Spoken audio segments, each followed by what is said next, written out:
आप देख रहे हैं सुभाग्य भारत, नए भारत की खोज। चुनावी तनाव से दूर क्रिकेट खेलते नजर आए बन्ना गुप्ता, बोले इंडिया गठबंधन की बनेगी सरकार। गिरिडीह के हनी होली स्कूल के मतदान केंद्र में जेएमएम और भाजपा समर्थक आपस में भिड़े, पुलिस बल के मौजूदगी में बोगस मतदान कराने का लगाया आरोप। सरायकेला में ईवीएम की सुरक्षा में तैनात पुलिस बल, प्रत्याशी और कार्यकर्ता रख रहे हैं कड़ी निगरानी। वेव इंटरनेशनल रिजॉर्ट में खुला माहिराज वंडरलैंड। जमशेद सरायकेला प्रखंड के ताबलापुर में 7 दिवसीय धार्मिक चेतना जागृत कार्यक्रम भागवत सप्ताह का शुभारंभ हुआ। आगे की खबरें विस्तार से। चुनावी तनाव से दूर क्रिकेट खेलते नजर आए बन्ना गुप्ता, बोले इंडिया गठबंधन की बनेगी सरकार। जमशेदपुर पश्चिमी के प्रत्याशी बन्ना गुप्ता फुर्सत के पलों में ईवीएम और हार जीत से दूर अपने स्वास्थ्य की चिंता करते हुए स्ट्रांग रूम मैदान में, जहां तमाम पार्टियों के प्रत्याशी 23 तारीख का इंतजार में डूबे हैं, वहीं बन्ना गुप्ता क्रिकेट खेलने देखते दिखे, जहां बोले सरकार इंडिया गठबंधन की बन रहे हैं और हम बेफिक्र हैं।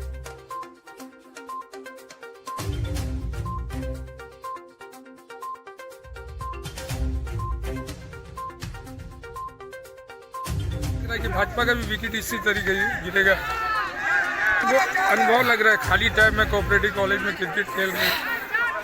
अभी खेल के मैदान में है, खेल को खेल प्रतिभा के हिसाब से खेलना है।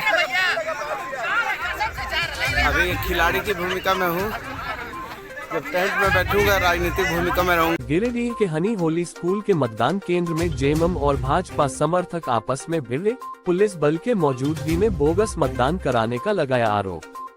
गिरिडीह के 6 विधानसभा सीटों पर मतदान जारी है, लेकिन मतदान का समय खत्म होने के क्रम में शहरी क्षेत्र के मोहनपुर के हनी होली मतदान केंद्र में भाजपा और जेएमएम समर्थक आपस में भिड़ गए। इस दौरान दोनों ओर से जमकर मारपीट हुआ। भाजपा समर्थकों ने आरोप लगाते हुए कहा कि मोहनपुर मतदान केंद्र में पुलिस बल के मौजूदगी में बोगस मतदान कराया जा रहा था, जबकि स्थानीय लोग इसे लेकर पुलिस जवानों से शिकायत भी किया कि जेएमएम समर्थकों द्वारा हनी होली के मतदान केंद्र में बोगस मतदान कराया जा रहा है, लेकिन पुलिस जवान किसी की सुन नहीं रहे थे।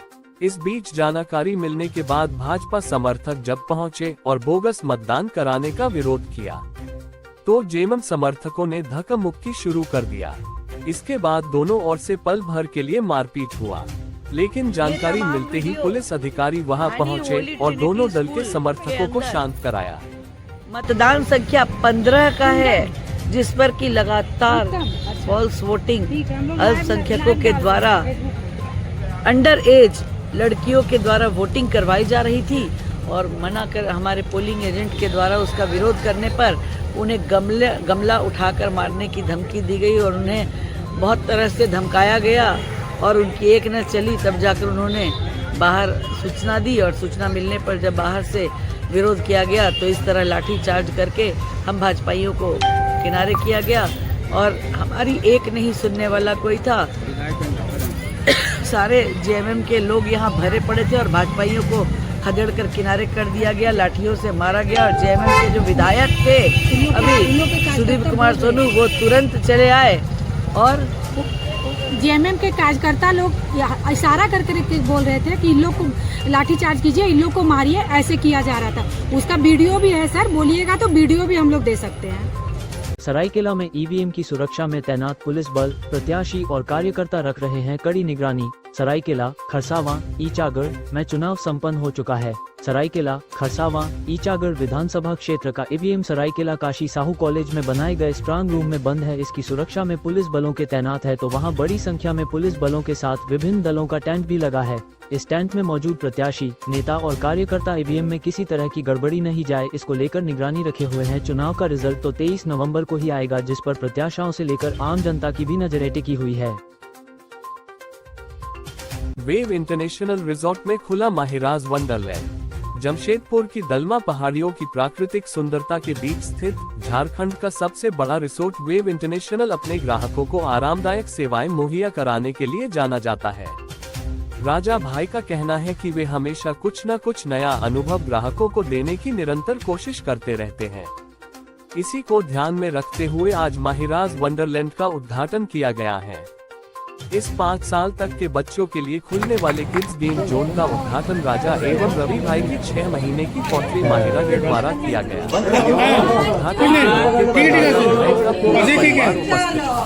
राजा भाई ने बताया कि वेव इंटरनेशनल होटल में ठहरने वाले सभी ग्राहकों के बच्चों के मनोरंजन को ध्यान में रखते हुए महिला वंडरलैंड का उद्घाटन हुआ है। ये वेव में रुकने वाले सभी ग्राहकों के लिए बिल्कुल मुफ्त, साथ साथ बड़े बच्चों के लिए यानी कि 6 साल से बड़े अन्य मनोरंजन एवं राइड्स की सुविधा। यह एक ऐसा स्थान है जो परिवारों को एक साथ लाता है, हंसी और खुशी के क्षण बनाता का है। इनॉग्रेशन किया है हमने और ये जो नाम रखा गया है ये मेरी छोटी भतीजी के नाम पर रखा गया है और ये एक स्पेशल चीज़ हमने स्पेशल इनिशिएटिव लिया है जहाँ पे जो हमारे FIT गेस्ट है, जो हमारे रूम गेस्ट है, उनके लिए बच्चों के लिए ये free complimentary activity indoor zone है, प्लस फैमिली के लिए भी ये रिक्रिएशनल एक्टिविटीज़ जैसे लूडो, कैरम बोर्ड, कई तरह के गेम्स यहाँ पे उनके लिए भी है। एंड इसके अलावा ये तो इनॉग्रेशन हमने किया ही है इस बच्ची के नाम पर, बट इसके अलावा भी आप कह सकते हैं वेव इंटरनेशनल अब वेव इंटरनेशनल 2.0 है, जहाँ पर आपको रूम्स का कम्प्लीटली हमने रिवैम्प कर दिया है, नया एकदम नया ब्यूटीफुल रूम्स आपको मिलेगा। और ऋतिक एंड ऋषि बताएंगे और क्या क्या हम प्ले जोन किया है। ये माहिराज वंडरलैंड हो गया फॉर 1 to 5 years old बच्चों के लिए एंड 5 years से अबव बच्चों के लिए बाहर हमने अलग प्ले जोन ऐड किया, जिसमें पहले भी कुछ गेम्स थे, अब हमने उसको डबल कर दिया दिखा देना में, ताकि people who come to wave जो वेव आते हैं उनको वो खाली ना बैठे। रिजॉर्ट है, हम होटल नहीं, हम रिजॉर्ट है, वो कुछ ना कुछ एक्टिविटी में इंडल्ज रहे हमेशा। और हमने आगे हमारे जो पीछे हमारे जो स्विमिंग पूल के एरिया के रूम्स है वो सारे रिनोवेट हुए हैं, आगे सारे रूम रिनोवेट हो गए हैं, इवन आउटडोर लुक जो रूम्स का है वो सब हमने रिनोवेट कर चुके हैं अभी हम। और इसके अलावा और बहुत सारी चीज़ों ने प्लान की है जो वेव के लिए आपको अभी अपकमिंग हाफ ईयर तक में मिल जाएगी। और सरायकेला प्रखंड के ताबलापुर में 7 दिवसीय धार्मिक चेतना जागृत कार्यक्रम भागवत सप्ताह का शुभारंभ हुआ। ओडिशा के पुरी धाम से आए प्रसिद्ध कथावाचक पंडित गौरहीर दास द्वारा भगवान कृष्ण की कथाओं का वर्णन किया गया। कथा में भगवान कृष्ण की लीलाओं का बखान करते हैं हुए उनके 10 अवतारों के बारे में बताया गया। इसके अलावा राजा परीक्षित के अभिशाप से लेकर कलयुग के आगमन को लेकर कथा सुनाई। उन्होंने कहा कि राजा परीक्षित शमीक ऋषि से पीने के लिए पानी मांगते हैं, लेकिन ऋषि ध्यान में थे, इसीलिए वह राजा की बात का कोई उत्तर नहीं देते हैं। राजा परीक्षित के सर पर स्वर्ण मुकुट पर विराजमान कलयुग के प्रभाव से राजा ने इसे अपना अपमान समझा। गुस्से के कारण राजा परीक्षित उनके गले में मरा हुआ सांप डाल देते हैं। पंडित दास ने कलयुग के आगमन को लेकर कथा सुनाते हुए कहा कि स्वर्ण मुकुट में कलयुग के विराजमान रहने के कारण उन्होंने ऋषि का अपमान किया था। आप देख रहे हैं सौभाग्य भारत, नए भारत की खोज।